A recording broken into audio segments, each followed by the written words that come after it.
సృష్టిని ఇచ్చింది నీకొక్కడికే. అన్నీ ఇచ్చిన దేవునిని తండ్రని గుర్తించవా? అన్నిటికంటే శ్రేష్ఠుడుగా పుట్టించిన నీ వెరుగవా? ఏ జీవికి లేని జ్ఞానం నీకే తెలుసుకో. ఈ భూమిని ఉయ్యాలుగా ఊపాడు చూసుకో. ఎవరు రారా ఆ దేవుని చూడాలని ఎవరికి లేదా? మరణిస్తే నీ వారే తీసుకుపొమ్మంటారా?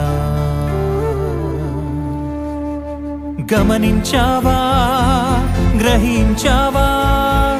నీ వారెవరో గుర్తించావా? ఆ దేవుడు తండ్రే కాదని పొమ్మంట.